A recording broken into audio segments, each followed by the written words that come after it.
ইয়া রাসূলুল্লাহ, কোন ধরনের সদকা সবচেয়ে শ্রেষ্ঠ সদকা? নবীজি বললেন, জাহাদুল মুকিল্লি, কষ্টার্জিত পরিশ্রম করার পর যে সম্পদটা কামাই করা হয়, এই কষ্টার্জিত উপার্জন থেকে সামান্য সদকা করা আল্লাহর কাছে শ্রেষ্ঠ সদকা বলে গণ্য হয়ে যায়। এবার আল্লাহ নবীকে প্রশ্ন করলেন, ফাইউল হিজরাতি আফজালু ইয়া রাসূলুল্লাহ, হুজুর আল্লাহর কাছে সবচেয়ে শ্রেষ্ঠ হিজরত কোনটা আপনার কাছে জানতে চাই। নবীজি বললেন, মান হাজারা মা হারামাল্লাহু আলাইহি, আল্লাহ তাআলা যা হারাম করেছেন এই হারাম থেকে যে ব্যক্তি বেঁচে থাকবে এটাই হলো আল্লাহর কাছে সবচেয়ে শ্রেষ্ঠ হিজরত। এবার প্রশ্ন করলেন, ফাইউল জিহাদি আফজালু ইয়া রাসূলুল্লাহ, হুজুর আল্লাহর কাছে সবচেয়ে শ্রেষ্ঠ জিহাদ কোনটা? নবীজি বললেন, মান জাহাদাল মুশরিকিনা বিমালিহি ওয়া নাফসিহি, কোন ব্যক্তি যদি মুশরিকদের বিরুদ্ধে নিজের জান মাল নিয়ে লড়াই করে এটা আল্লাহর কাছে শ্রেষ্ঠ জিহাদ বলে গণ্য হয়ে যায়। এরপর প্রশ্ন করলেন, ফাইউল কতলি আশরাফু ইয়া রাসূলুল্লাহ, হুজুর কোন ধরনের শাহাদাত আল্লাহর কাছে সবচেয়ে মর্যাদাপূর্ণ শাহাদাত, শহীদ? নবীজি বললেন, মান উহরিকা দামুহু ওয়া উকিরা জাওয়াদুহু, যে ব্যক্তি জিহাদের ময়দানে শহীদ হয়ে যায় তার ঘোড়াটাও যদি শহীদ হয়, সেও শহীদ হয়, তার ঘোড়াটাও শহীদ হয়, এই শাহাদাত আল্লাহর কাছে সবচেয়ে মর্যাদাপূর্ণ হয়ে যায়। আবু দাউদ 1449 নম্বর হাদিস, 1449।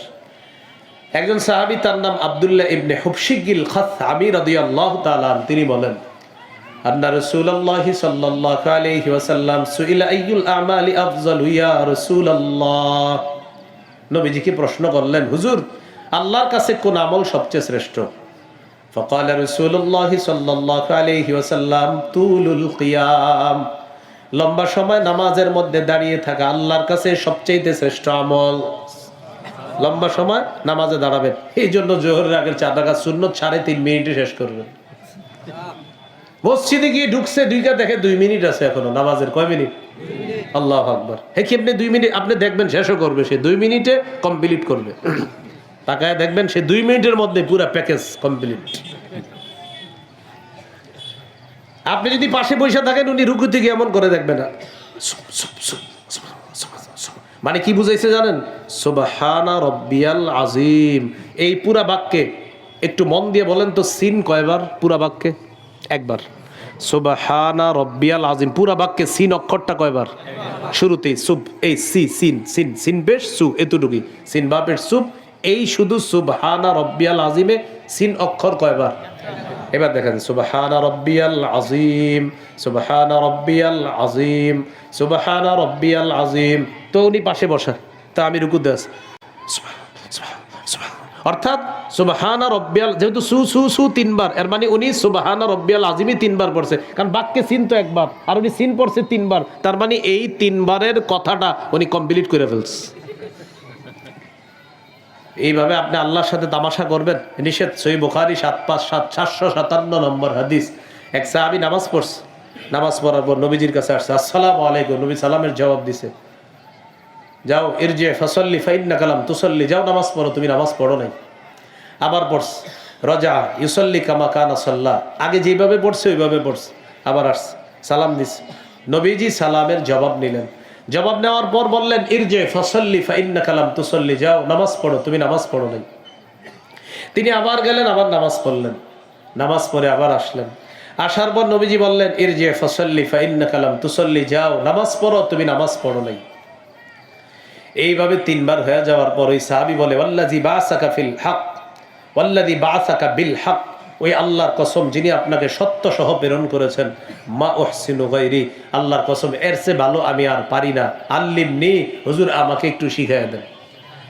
তখন রাসূলুল্লাহ সাল্লাল্লাহু আলাইহি সাল্লাম তাকে ধীরস্থির ভাবে 1 রাকাত নামাজ শিখিয়ে দিলেন। সুবহানাল্লাহ। তাহলে আমরা ধীরস্থিরতার সাথে নামাজ পড়বো না দ্রুত? এটাই বললেন নবীজি, তুলুল কিয়াম, লম্বা সময় নামাজের মধ্যে দাঁড়িয়ে থাকা, এটা আল্লাহর কাছে শ্রেষ্ঠ ইবাদত। আব্দুল্লাহ ইবনে ওমরের বর্ণনায় আসছে, যেমনি ভাবে লম্বা সময় দাঁড়িয়ে থাকা ফজিলতের কাজ, তেমনি ভাবে রুকু সিজদায় লম্বা সময় কাটানো ফজিলতের কাজ। রুকু সিজদায় কিভাবে? قال رسول الله صلى الله عليه وسلم নবীজি বলেন ইন্নাল আবদা ইযা কামা ইলাস সালাহ, কোন বান্দা যখন নামাজের মধ্যে দাঁড়ায় তার যতগুলা গুনাহ আছে সবগুলা গুনাহ তার দুই কাঁধের মধ্যে রেখে দেওয়া হয়। বলেন বান্দার সবগুলা গুনাহ নামাজে তার কোথায় রাখা হয়? দুই কাঁধে। নবীজি বলেন ফাইদা রাকাআ আও সাজাদা, যখন লোকটা রুকু যায় অথবা সিজদার মধ্যে যায়, যখন লোকটা রুকুতে যায় অথবা সিজদার মধ্যে যায়, তাসাকাতাত আনহু, রুকু সিজদায় তার গুনাহগুলা ঝরে পড়া শুরু হয়। রুকুতে সিজদাতে গুনাহগুলা ঝরে পড়ে। তো আব্দুল্লাহ ইবনে ওমর দেখে এক যুবক নামাজ পড়তেছে, তো দেখে কি লম্বা সময় দাঁড়ায় আছে কিন্তু রুকু সিজদা তাড়াতাড়ি করে। তখন তিনি বললেন এই যুবকটারে কেউ চিনো? একজন বললেন আমি চিনি। ইবনে ওমর বললেন আমি যদি তাকে পার্সোনাল ভাবে চিনতাম আমি তাকে বলতাম তুমি যেমন লম্বা সময় নামাজে দাঁড়িয়ে থাকো রুকু সিজদায় একটু লম্বা সময় কাটাবা। কেন জানো? রুকু সিজদায় যত লম্বা সময় থাকবা তত বেশি তোমার গুনাহগুলাও ঝরে পড়তে থাকবে। মনে থাকবে নি? এটা কি কাল? শীতকাল আরো আসবে। শীতকালে রাতের বেলা তাহাজ্জুদ নামাজ পড়ার চেষ্টা করব, বলেন ইনশাআল্লাহ। হাদিসের একটা কিতাব আছে নাম সহিহুত তারগিব, এই কিতাবের 630 নম্বর হাদিস। রাজুলুন কামা ফি লাইলাতিন বারিদাতিন মিন ফিরাশিহি ওয়া লিহাফিহি ওয়া দিসারি, কোন ব্যক্তি যদি শীতের রাত লেপ কম্বল বিছানা ছেড়ে উঠে যায়, ফাকামা ফাতাওয়াদ্দা সুম্মা কামা ইলাস সালাহ, রাতের বেলা ওযু করার পর তাহাজ্জুদ নামাজে দাঁড়ায় যায়, আল্লাহ তাআলা তাকে দেখে খুশিতে হাসতে থাকেন। এই আজকে রাতে আপনারা কেউ মনে করেন এখন তো লেপ মনে গায়ে দেন না, আরো কিছুদিন পরে গায়ে দিবেন, তো লেপ কম্বল যখন গায়ে দিবেন আর কি কথার কথা, তখন আপনি প্রচন্ড শীতের মধ্যে লেপ কম্বল ইত্যাদি ছেড়ে নামাজে দাঁড়াইবেন, আল্লাহ তাআলা দেখে বিরুলিয়ার সবাই ঘুমায়, আশুলিয়ার সবাই ঘুমায়, আর এই ব্যক্তি নামাজে দাঁড়ায় আছে। ফেরেশতাদেরকে আল্লাহ তাআলা বলে দেখো আমার বান্দা কি করে, আল্লাহ তাকে দেখে আর হাসতে থাকে।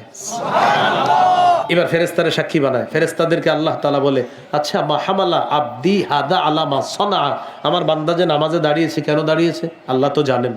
তো ফেরেশতারা বলে আল্লাহ রাজা আমা ইনদাক ওয়া শাফকাতাম মিম্মা ইনদাক, আপনার থেকে পাওয়ার আশায় আর আপনার আযাবের ভয়ে।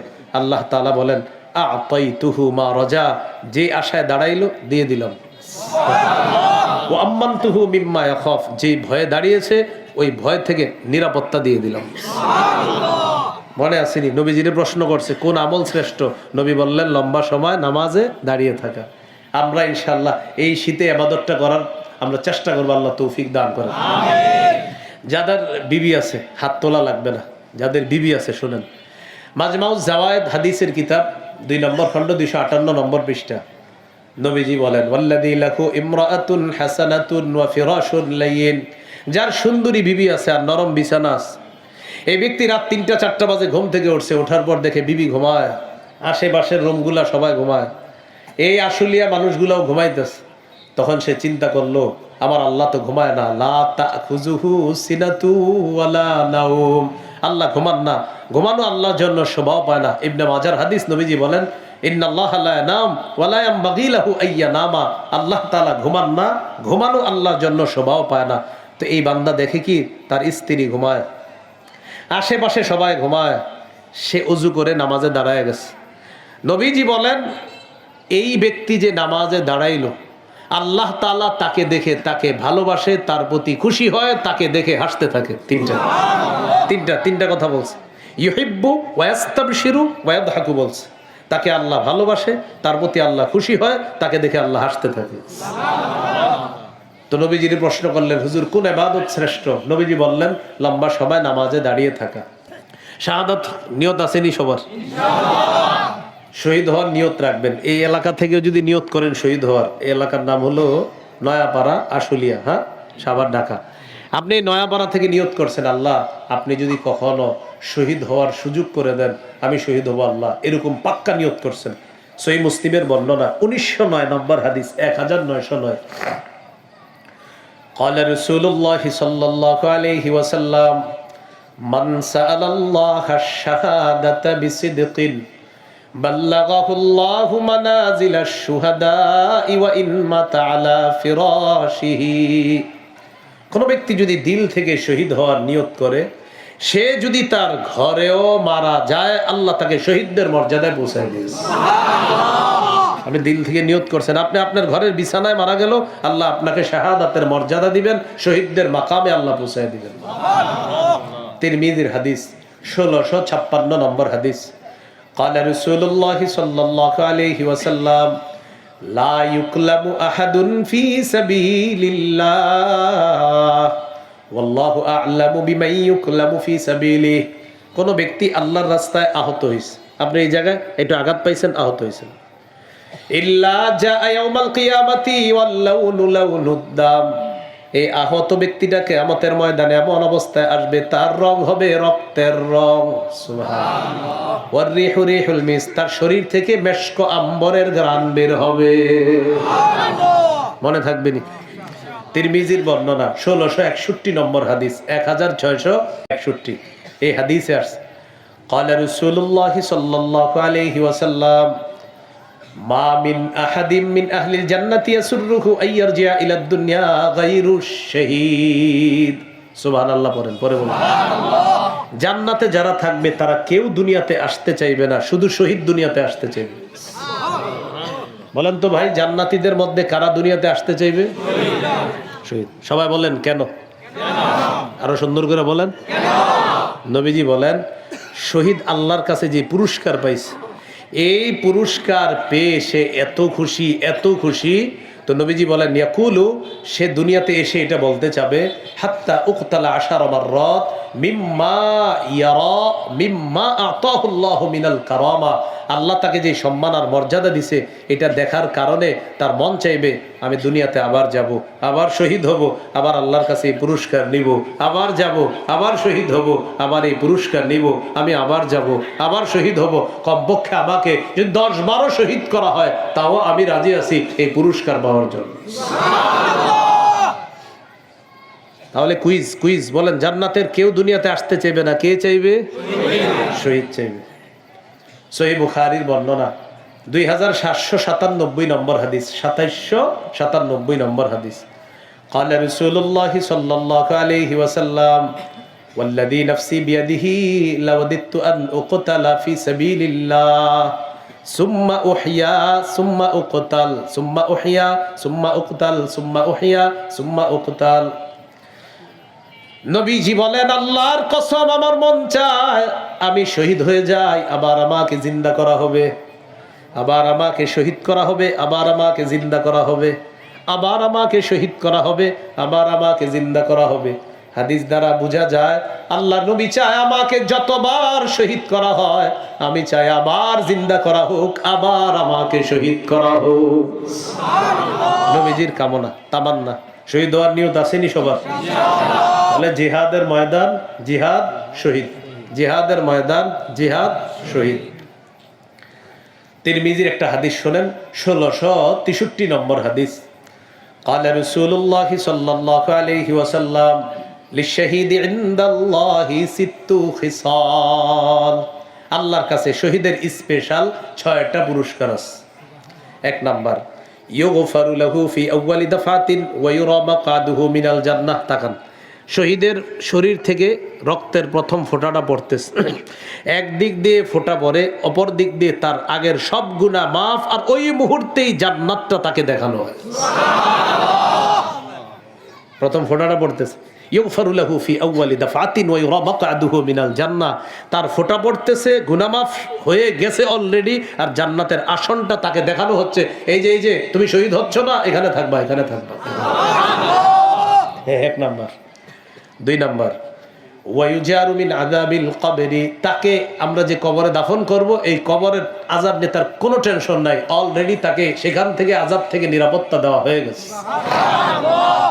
3 নাম্বার, ওয়ায়ামানু মিনাল ফাজাইল আকবার, কিয়ামতের ময়দানের বিভীষিকাময় মুহূর্ত আর জাহান্নামের আযাব থেকে সে নিরাপত্তা লাভ করবে। সুবহানাল্লাহ। 4 নাম্বার, ওয়ায়ুদাউ আলা রাসিহি তাজুল ওয়াকারিল ইয়াকুতাতু মিনহা খায়রুম মিনাদ দুনিয়া ওয়া মা ফিহা, জান্নাতের মরমর পাথর খচিত মুকুট তার মাথায় পরিয়ে দেওয়া হবে, যেই পাথর দুনিয়া আর দুনিয়াতে যা কিছু আছে এর চাইতে আরো দামি। সুবহানাল্লাহ। 5 নাম্বার। 5 নাম্বারটা কি বলবো? তাহলে সবাই মন দিয়ে শুনেন, বলবো। ওয়ায়ুজাওয়াজু সিনতাইনি ওয়া সাবঈনা যাওজাতাম মিনাল হুরিল ঈন। আলেমরা বুঝে ফেলছে তো, এইজন্য সুবহানাল্লাহ বলছে। আপনারা বুঝছেননি, আপনারা সুবহানাল্লাহ বলেন। ওয়ায়ুজাওয়াজু সিনতাইনি ওয়া সাবঈনা যাওজাতাম মিনাল হুরিল ঈন। শহীদের সাথে 72 জন হুরকে বিয়ে দেওয়া হবে। কয়জন? 6 নাম্বার, ইউশাফাউ ফি 70 মিন আকারিবিহি। শহীদের নিকট আত্মীয়ের কমপক্ষে 70 জনের ব্যাপারে তার সুপারিশ কবুল করা হবে। এবার আপনাদেরকে উহুদের যুদ্ধের শহীদদের একটা ঘটনা শোনাই। আবু দাউদের হাদিস 2520 নম্বর হাদিস, 2520। এই হাদিসের বর্ণনাকারী আব্দুল্লাহ ইবনে আব্বাস রাদিয়াল্লাহু তাআলা আনহুমা তিনি বলেন, ক্বালা রাসূলুল্লাহ সাল্লাল্লাহু আলাইহি ওয়াসাল্লাম লাম্মা উসিবা ইখওয়ানুকুম বিউহুদিন জাআলাল্লাহু আরওয়াহাহুম ফি জাওফি তায়রিন খুদরিন। নবীজি বলেন, তোমাদের ভাইদেরকে যখন উহুদ যুদ্ধে শহীদ করা হলো, তাদের আত্মাগুলা আল্লাহ সবুজ পাখির পেটে ঢুকায় দিয়েছে। যদিও কোন কোন মুফাসসিরের অভিমত হলো এটা বদরের যুদ্ধের শহীদদের কথা, কোনো সমস্যা নাই, বদরের যুদ্ধের শহীদ হোক আর উহুদের যুদ্ধের শহীদ হোক। তো এই হাদিসে আসছে উহুদের যুদ্ধের কথা। তাদের আত্মাগুলা সবুজ পাখির পেটে ঢুকিয়ে দেওয়ার পর এখন পাখির কাজ কি করা বলেন? উড়ে বেড়ায়। তারিদু আনহারুল জান্নাহ ওয়া তাকুলু মিন সিমারিহা। ওই পাখিগুলা, শহীদের আত্মা বহনকারী পাখিগুলা জান্নাতের ঝর্ণার উপর উড়ে বেড়ায় আর জান্নাতের ফলমূল খেয়ে বেড়ায়। ফল খায়, ফলমূল খায়। ওয়া তা'বি ইলা কানাদিলা মিন যাহাবিন মুআল্লাকাতিন ফি জিল্লিল আরশ। আরশের নিচে স্বর্ণ দ্বারা তৈরি করা ফানুস আছে, এই ফানুসের মধ্যে ওই পাখিগুলা বসবে। বসার পর পাখিরা আপোষে কথা বলবে। পাখিরা মানে শহীদরা। কারা? শহীদরা আপোষে কথা বলবে। কি বলবে দেখেন, নবীজি বলেন, ফালাম্মা ওয়াজাদু তিবা মাকালিহিম ওয়া মাশরাবিহিম ওয়া মাকিলিহিম। শহীদরা যখন তাদের মনোভূত বাসস্থান পায়, মনোভূত পানীয় পায়, মনোভূত ঘর বাড়ি খাবার ইত্যাদি পায়, পাওয়ার পর শহীদরা বলতে থাকে, মাইয়ুবাল্লিগু আন্না ইখওয়ানানা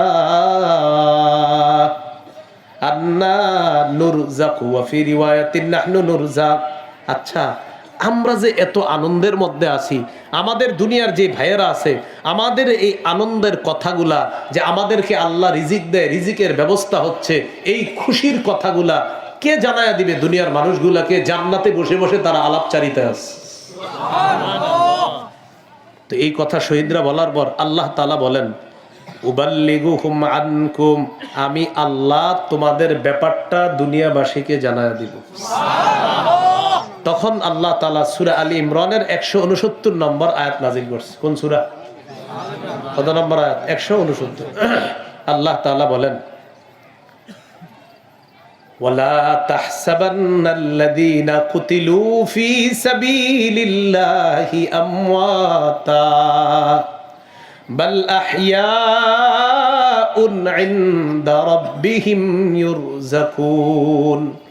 আল্লাহ তাআলা বলেন, যারা শহীদ হয়েছে তাদেরকে তোমরা মৃত মনে করো না, বরং তারা জীবিত, তাদের রবের কাছে তাদের রিজিকের ব্যবস্থা করা হয়। ফারিহিনা বিমা আতাহুমুল্লাহু মিন ফাদলিহি।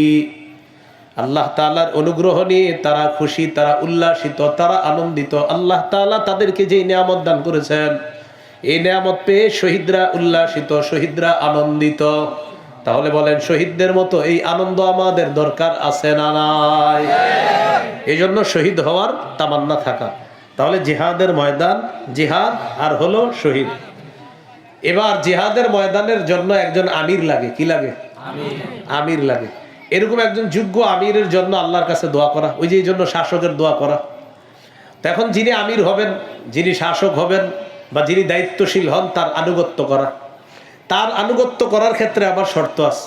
আল্লাহর আনুগত্যে কোনো শর্ত নাই, রসুলের আনুগত্যে, আল্লাহর হুকুমে কোনো শর্ত নাই। সূরা নিসা 59 নম্বর আয়াত, ইয়া আইয়ুহাল্লাযীনা আমানু আতিউল্লাহ ওয়া আতিউর রাসূল।